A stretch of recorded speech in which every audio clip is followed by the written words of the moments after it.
All right, let's talk about November. It was, I've maybe never played more games this year than I did in November. And I'm just going to jump right into it because you know why you're here, I know why I'm here. And that's to just kind of recap everything I played, give you some thoughts, and tell you what I'm playing next month. So let's start where November started. I flew to San Diego for San Diego HistCon, had a really great time there. I actually ended up going with there was a fairly significant contingent of local people who flew down there, not together even, they just all decided that they were going to go this year. So I was at San Diego HistCon for 4 days, and I played a lot of great stuff there. And so let's just recap that. So you've seen on the channel, I did some videos about the stuff I played there. The first game I played was Pensacola, Battles in the American Revolution. I played this with Mark Miklos, the designer. This is, I would say, one of the weirder games in the series. It is a sort of, it's more of a March to Siege game than it is really like a battle per se. And that's why I really wanted to play it. And Mark thrashed me, both due to his skill at the system, but also due to some really bad luck. If you want to see more how that turned out a little in like after action report while I'm playing, we used some WoFun minis. Definitely go check out the video on that. I posted it after I got back. This game, really interesting. Probably the most interesting Battles of the American Revolution series game that I have played. This and Savannah are because they're sieges, play so differently than the others, and the chrome here is actually really compelling. This is the Spanish versus the British during the siege of Pensacola in Florida, and it's just a really fascinating design. The British are outnumbered, but the Spanish have the Spanish have a lot of work to do to get the siege going, and the British have the fortified positions as well. It uses cards. I really want to play this again. I learned a lot of valuable lessons about how to play the Spanish better playing against Mark, and I got word that this one might be going into another Battles of the American Revolution tri-pack alongside Savannah and another game, is what Mark was saying. So hopefully this one comes back into print. It came out originally in 2010, so it's been 15 years. And I think this one, no one really ever talks about this one. I know that it was the final at WBC, but you know, when people think of this series, they usually talk about Monmouth, or they talk about Brandywine or Saratoga. And I think Pensacola has been vastly overlooked. I think partly because Don Hanley also helped to design this, and he, I think, played a major part in the design. And so, I don't know, it's just unheralded, and I think it's a really good game. So yeah, Pensacola, that was the first play at San Diego HistCon. And then I played, just kind of killing some time, played with some folks at the convention. I played a couple games of this, actually. Brige 1341. This is a small box CDG about the war in Brittany during the 100 Years' War, and whether or not the English or French-backed nobles would take the throne of Brittany. This is probably the game I've played most this month, and the reason for that is because you can easily do a game in about 45 minutes.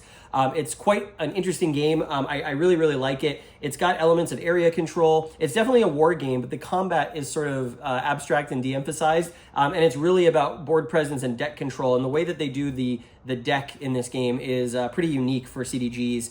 You're really trying to play with sort of an eye for the end of the game. You don't want to use all of your good cards in the deck early because then they won't be there at the end. And so there's a lot of deck management and hand management happening in this game. It's really interesting. I'm really happy I backed it. It turned out to be a great pickup, and this is one that I can see bringing with me on trips. It's meaty enough to be satisfying for repeat plays, but it's also quick enough and small enough that you can get non-war gamers to play it, and I have played it with non-war gamers this month a whole bunch. I probably played it 4 times this month.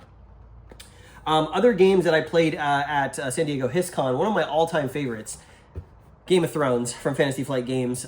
We played a 6-player game, so we did not play with the Mother of Dragons expansion, but even still, I haven't played this probably in 3 or 4 years, and it reminded me why I love this game and will hang on to it forever.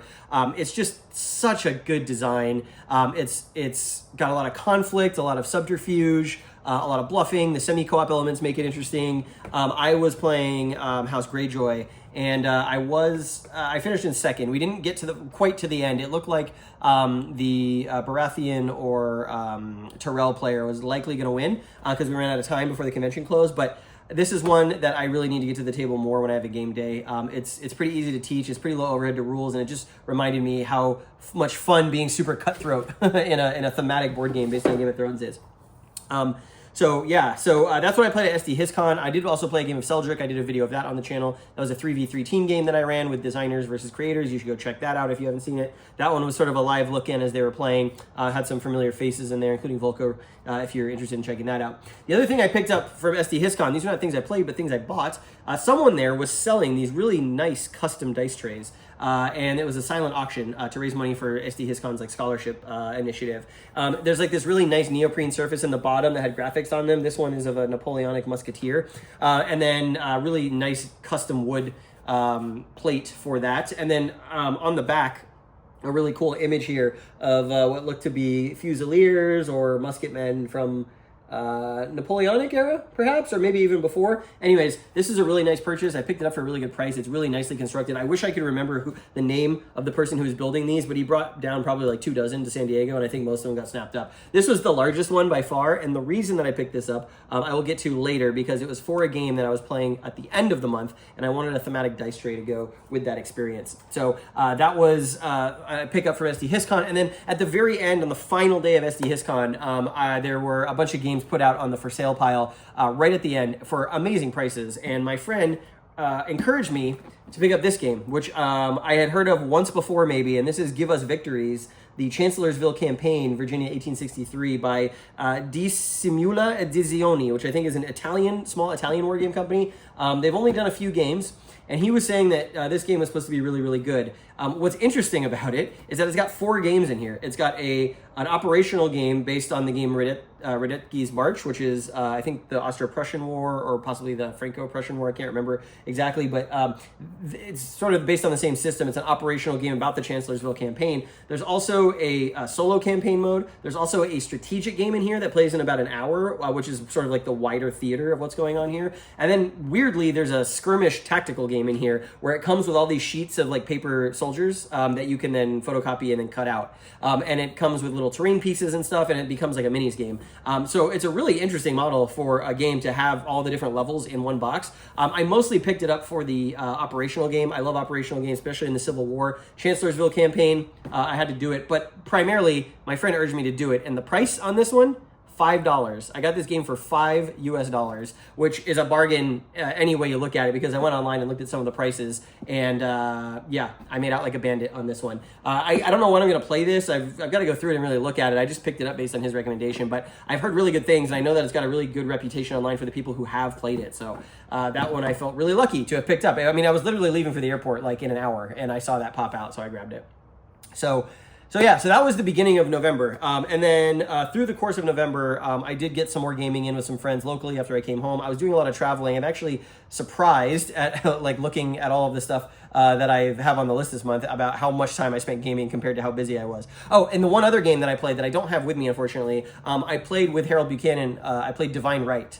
The new Worthington printing, which they were just setting it up. I had nothing to do, so I decided to jump in and check it out. He was punching the game. He had played it back in the 80s. I had never played it. My friend had never played it, and we just kind of went through and learned it as we went. And what a fun game. I understand now why people like Divine Right. It's really random and kind of swingy, but as a fantasy-based war game, I enjoyed it so much. So I went online to see if I could get a copy, and it's been out of print since last year or the year before when it was sort of re-released. But they did do a Kickstarter earlier this year to reprint it, and also to come out with an expansion called Divine Right X, which is massive. I was looking at all of the things it's going to add to the game. So many different modular stuff, like war game stuff that you can add, supply lines, riverine movement, all this stuff. It's going to turn it into a really hardcore, crunchy war game. And because I had so much fun with it, and then saw that they were doing this big thing, I decided to late pledge for Divine Right X. So I'm very much looking forward to getting that early next year, because I think that's going to be a huge hit with all my gaming groups, not just the war gamers. And the design is from a different time.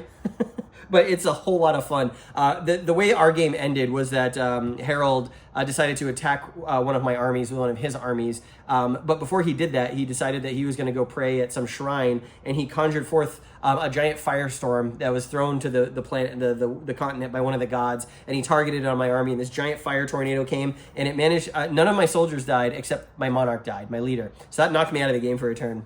And at that point, we were like, okay, I'm probably not coming back from this.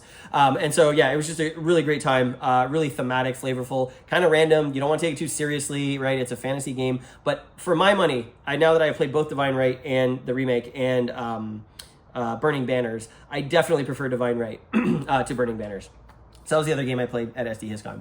So coming back to all the other games I've played. So I did play, which I don't have it with me right now because it's still set up, but Pursuit of Glory. I started another game of that with my opponent that I played a game with a couple months ago just to get back into it and play. We're having a much Longer game this time. I am the Central Powers. He is on the cusp of winning, but I've been able to push the end of the game off for a couple turns. I'm doing a lot better. I almost have the Russians knocked out of the war due to the revolution, and also just the Ottomans had a much better strategy for the Russian front.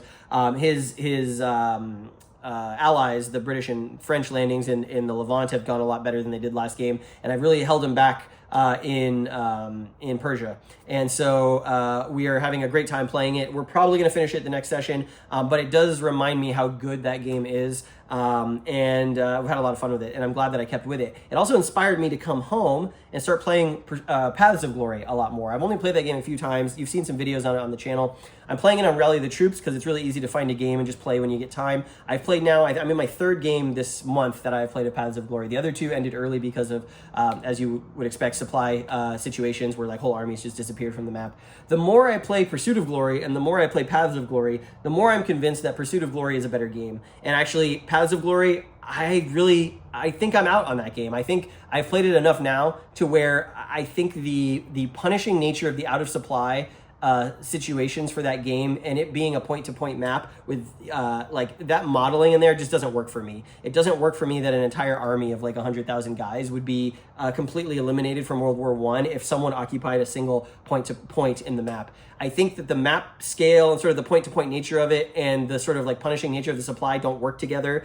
Conceptually, they don't work together. I think gameplay-wise, it actually kind of breaks the game because games end when suddenly like Austro-Hungarian front just collapses because there's one corps in the middle of Austria-Hungary. Like it, I don't know. I am way cooled down on Paths of Glory. I think Pursuit of Glory is great, and having played a bunch of both of those games back to back, I can really see how Pursuit of Glory improves upon the Paths of Glory formula and doesn't devolve into a really gamey kind of like supply cutting match, and it really forces you to focus on the conflict, and it doesn't ever give one side or the other like the ability to just like win the game by running a unit as long as both players know what they're doing. So yeah, Pursuit of Glory. I think that if I had to choose one of those games to keep, I would keep Pursuit. And even though the rules overhead is a lot more, I think I'm really coming to the conclusion that Paths of Glory is just not for me, for my taste. And then lastly, the other game I don't have here that I'll talk about quickly is War Room. We are in the middle of a game of War Room. I had never played it before. I jumped in because I wanted to try it, and boy, is that game phenomenal. It is like everything about that game, all of the design decisions were the correct decision for that game. It really gives you the feeling of like standing over the command center back at like base with the command staff and like plotting out what are you going to do. I think the real genius of the game is that everyone has to commit to their moves before any of the moves are resolved, and then you resolve them and see, oh my god, I didn't cover off my opponent moving this way and getting around my flank, or I surprised him by going first and getting to a spot where I could defeat him in battle before he could join. It's just the game is really well thought out. For a strategic global World War II game, it's got a lot going on that I think is really interesting. We're playing it as 6 players, so we've got the full global scenario, 3 Axis, 3 allied players. I'm playing Japan. That has a host of challenges, its own challenges, fighting the US and the British, but what I really like about the game is the mechanic where you can sort of give war fatigue to your opponent by destroying their units. And so as Japan, I'm sort of trying to wage a very tactical, surgical war of attrition on the US Navy as they try and trickle across the Pacific. I'm giving up ground for time, and then I'm trying to counterattack where the US is weak, and I'm trying to drive the US war commitment down before they can do it to me. And so far, it's actually working really well. There's just a lot going on in that game that's really interesting. Different parts of the map are doing different things at different times, and I look across the table at my my teammates, and I see that like, oh wow, they've succeeded in taking Alexandria from the Allies, and meanwhile the Russians are absolutely crushing the Germans on the East Front. And the flow of that game is really interesting. The economic aspect where you're trying to secure resources so that you can build more units the next turn. You're constantly under this pressure to keep feeding units into the war. But the more units you lose in battle, the more penalties you suffer as a nation until you're knocked out. I really, really love it. I think every time we've met, we've played 3 sessions now. I think it's a great World War II strategic sandbox. I think if I had to choose between playing that game or like Triumph and Tragedy or something like that, I think I would actually prefer to play that game. I think it's that good. And I love Triumph and Tragedy, but I think it's mostly focused on the military economic aspect of it. So there's no diplomacy, which is one area where I think Triumph and Tragedy does some really cool stuff with the card-based diplomacy. But if you want like a pure war game, I think War Room is a fantastic design. And again, another one of those games that'll bridge gamers and non-gamers. bridge gamers and non-war gamers is what I should say. So yeah, so that's everything that I played that I don't have with me. And then I played a couple other games this month. So I played this trick taker called Black Hat. This is one that I've had in my collection for a long time. It's a really interesting trick taker. It's kind of a cyberpunk hacking trick taking game. There's no suits in it. It's based purely on the value of the cards with some nice twists. If you're looking for an interesting trick taker, Black Hat from Dragon Dawn Productions is quite a fun game. I taught it to a bunch of people who are kind of like casual gamers a couple days ago, and they really loved it. So we're going to play it some more. For my birthday, played Alliance. This is why I wanted the dice tray, right? Yeah, I wanted the dice tray for Alliance. This is a block game from Colombia. We played 6 players, not 7, because I think Turkey's a little unbalanced. Get the dice tray, get Alliance going, very thematic. You're rolling lots of dice with your blocks, trying to kill people. This is a game that, the game ended in turn 2 because I got Napoleon killed. I was playing France. I got Napoleon killed in a battle, so the game just ended, which was a little anticlimactic. I'm still unsure about this. I played this twice now, and there are elements of it that I really, really like, and there are elements of it that I think are just overly abstract or kind of gamey. I think if I had my way, like I would want a game like this that's like 6 players. It's just a little heavier, a little more oriented towards simulation, but that's not going to be like Nations in Arms or something like that. Now, what's interesting is that there is a strategic level 6-player Napoleonic game coming out from the designer of War Room that uses sort of a lot of the War Room systems, and I might jump in on that because that might be exactly what I'm looking for a Napoleonic multiplayer strategic game. And of course, there's Napoleonic Wars as well. Great game. I love that, Wellington, Kutuzov. But for something that's more beer and pretzels, this might fall just on the wrong side of beer and pretzels than war game for me.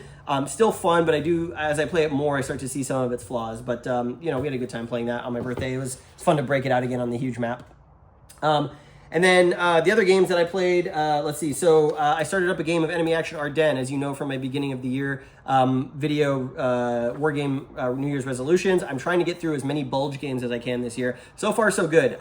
So I've played Deadly Woods twice. I'm now playing Enemy Action Ardennes. I've played this a few times, but I haven't played it in a long, long time. So this is the first time in probably like 4 or 5 years that I've played. Actually, probably more than that. Probably like 6 or 7 years. Enemy Action Ardennes.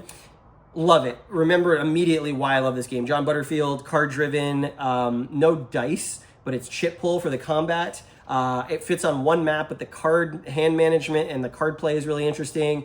This is a fantastic Bulge game. I'm definitely going to be keeping this one because I just didn't remember how much I loved Enemy Action Ardennes and how smooth it plays and how interesting and intense it is at all times. So we're just getting into the German fuel shortage window. So we've done the opening days of the offensive, and now I think the Allies are going to have the chance to crack back at me. This is good because I do want to play Enemy Action Kharkov, and the person I'm playing this with is also really loving it. So we're going to finish that in December.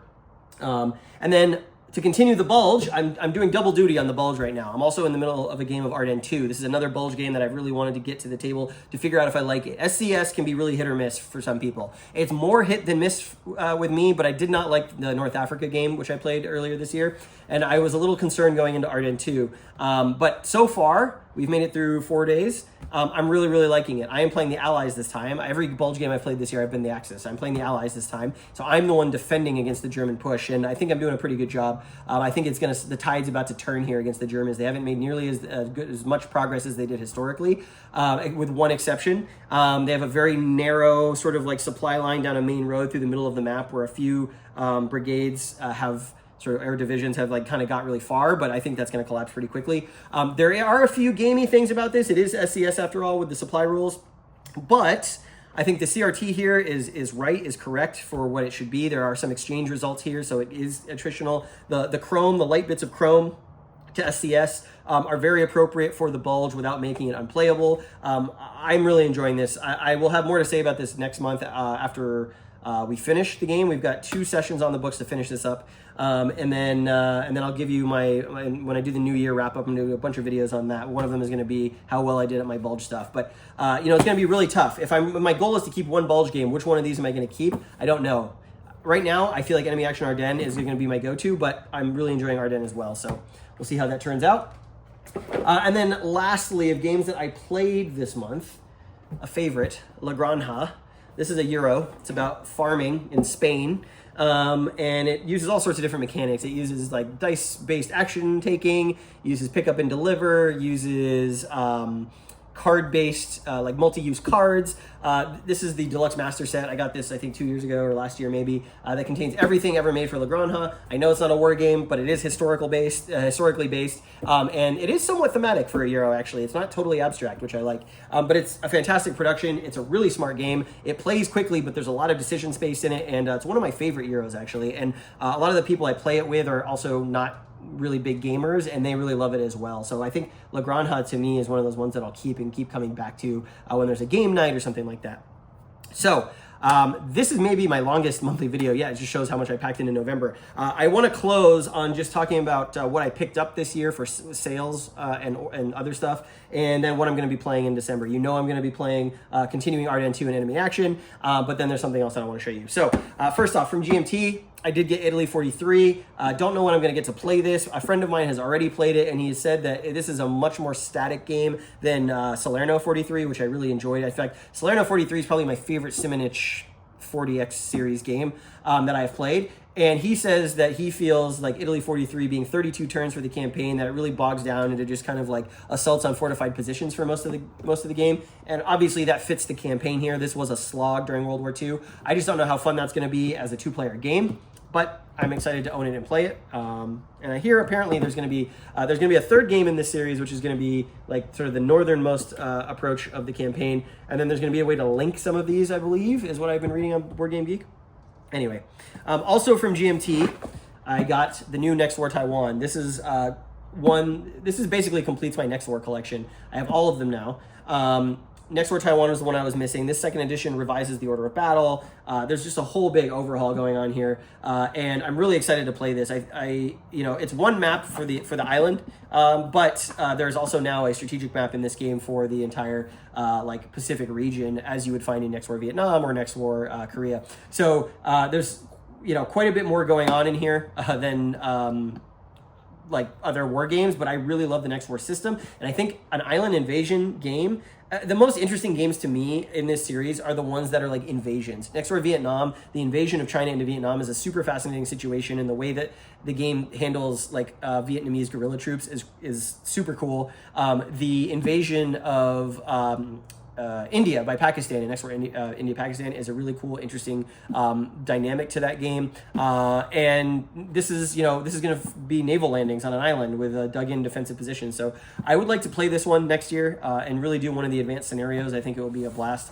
And then lastly, I picked up in the Worthington sale South Mountain 1862 from the Civil War Brigade Battle Series, which is a series that I really like. I just haven't played it enough or as much as I want to, but I will be playing one of these at a convention in February. I'm going to be playing Antietam. I'm really excited about that. And South Mountain, this is a small footprint game. It's about a 3/4 size map. This is one that you can probably finish in one sitting. It's only 14 turns if you go that far, and a small number of units. So, and then the next game that's coming from this series is Wilderness, which I backed on crowdfunding, so that should be coming in the new year as well. So yeah, that is everything that went on in November. A crazy month, but makes me happy, right? I'm a gamer, it makes me really happy. In December, like I mentioned, we're gonna be finishing up the Bulge stuff, but I am also going to be playing Battles for Quebec. You saw that I recently did an unboxing on the channel. This is the sort of 3 major conflicts at the city of Quebec in the 18th century. Plains of Abraham, end of French and Indian War, Sainte-Foy, the special very end of the French and Indian War when the French tried to take the city back, and then Benedict Arnold's assault on Quebec. I'm not sure which of the scenarios we are going to play, but I'm thinking Sainte-Foy might be the best one.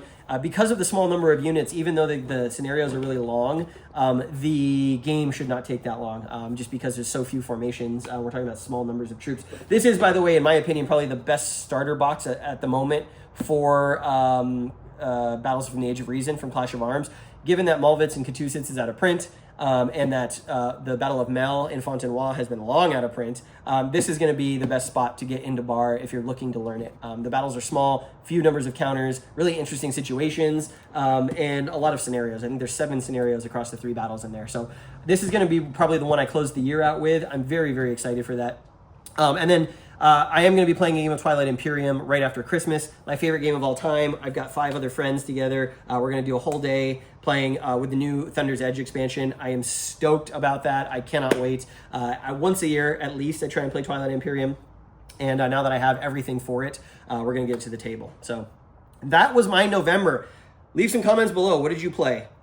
Were you at SD HistCon? Have you picked up any of these games? I will be back next month with a lot of stuff.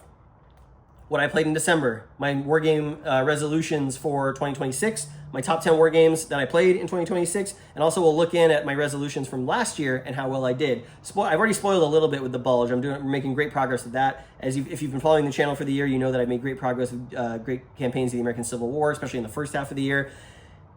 But I have a few that sort of fell through the cracks because I just didn't have enough time or the ability to play with people. And so we'll get into that as well. Thank you as always for watching. I will see you in the new year, 2026. I hope you have a great holidays.